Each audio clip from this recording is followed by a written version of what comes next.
From The Selfish Path to Romance, download Chapter 1 for free at drkenner.com. Our man's in position on the center camera. It's like a terrorist supermarket.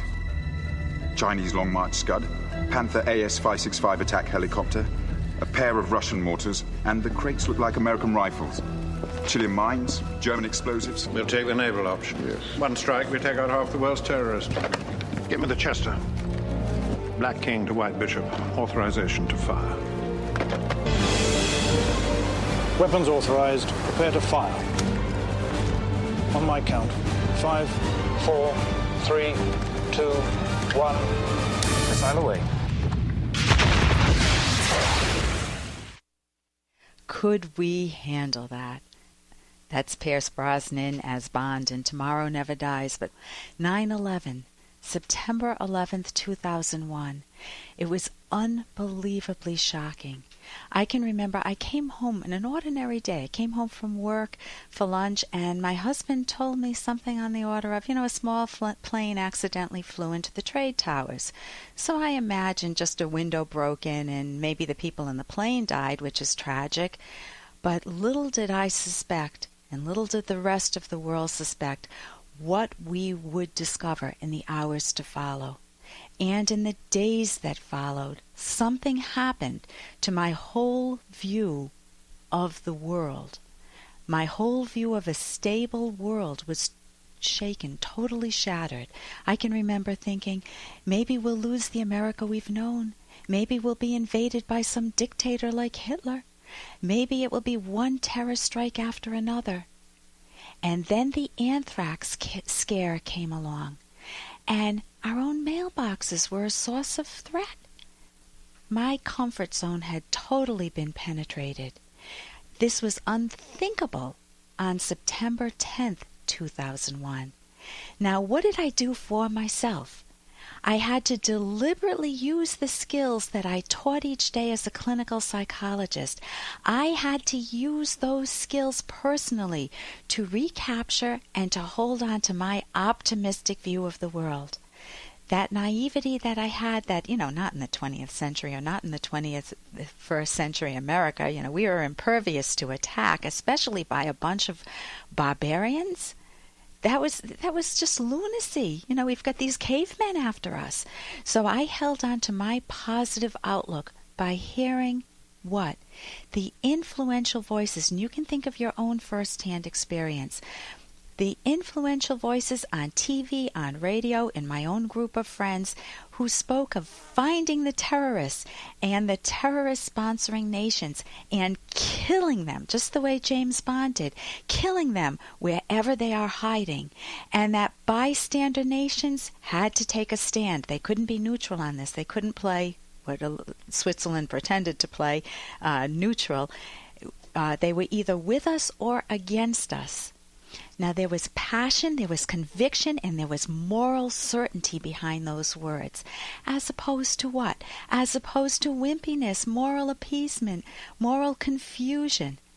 We've seen what's happened since. Now, I'm Dr. Ellen Kenner. My show is The Rational Basis of Happiness, and I teach my clients who have abusive spouses, moving away from nations now, that there is no reasoning with irrationality. If a person is irrational, any reasons you give them as to why they should be more reasonable, they're going to twist your words, contort them, use them against you. So the principle here is that self-defense is a moral imperative. Anything less is self-destructive. So the solution for ending marital abuse and for ending the radical Islamic fundamentalism is similar in principle. You don't appease perpetrators. In the case of the marriage, you leave the marriage. With the terrorist, you destroy those who destroy life. If they're hell-bent on destroying life, you must destroy them. So psychological and moral appeasement only emboldens the perpetrators, as we're seeing. Later in the show, if time allows, we'll be talking with Dr. James Campbell. He's the author of Hostage, Terror, and Triumph. He is an expert in helping victims cope better with traumatic events. traumatizing for an individual, not only the major ones such as the 9/11 attack, but ones that can hit you personally, a house fire, an automobile crash, a robbery, or a layoff from work. What would you do in the aftermath of such an event?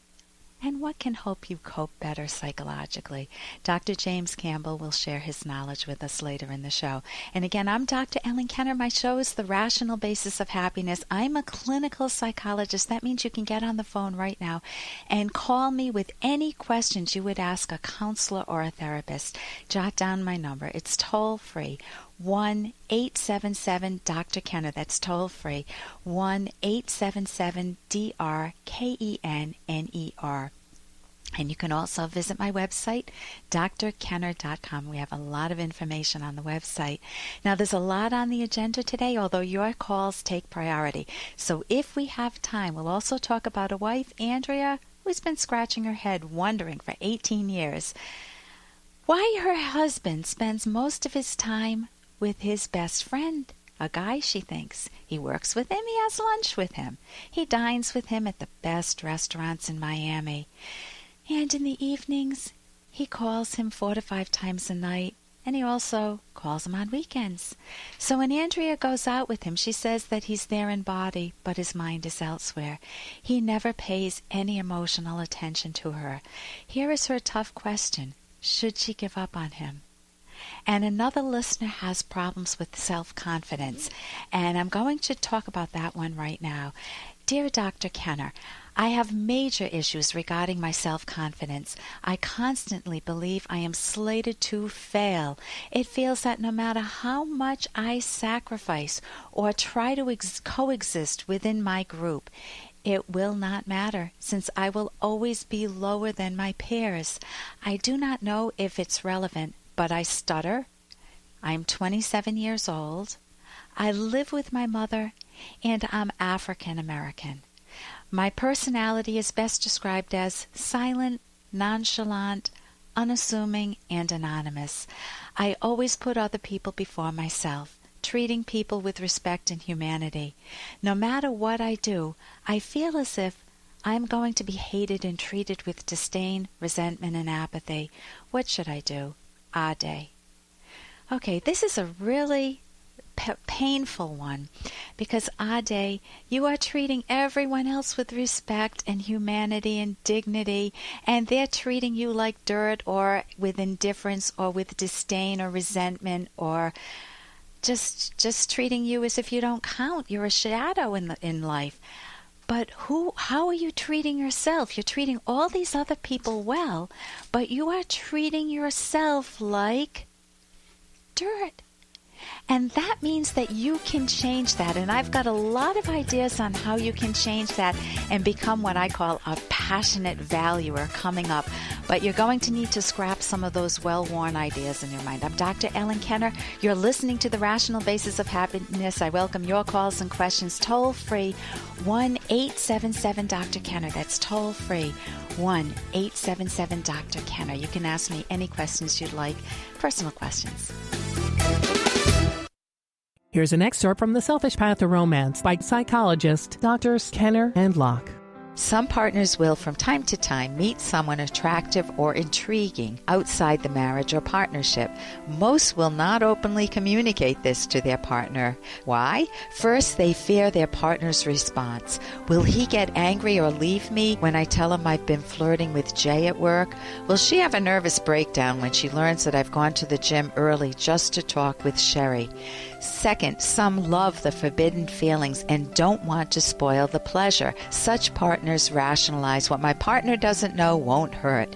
Third, thoughts of adultery generate chronic guilt that a partner will try to suppress rather than confront. Unfortunately, this often makes them stronger and may even eventually lead to later regretted actions, landing partners in divorce court. Download Chapter 1 for free at drkenner.com, and you can buy the book at amazon.com.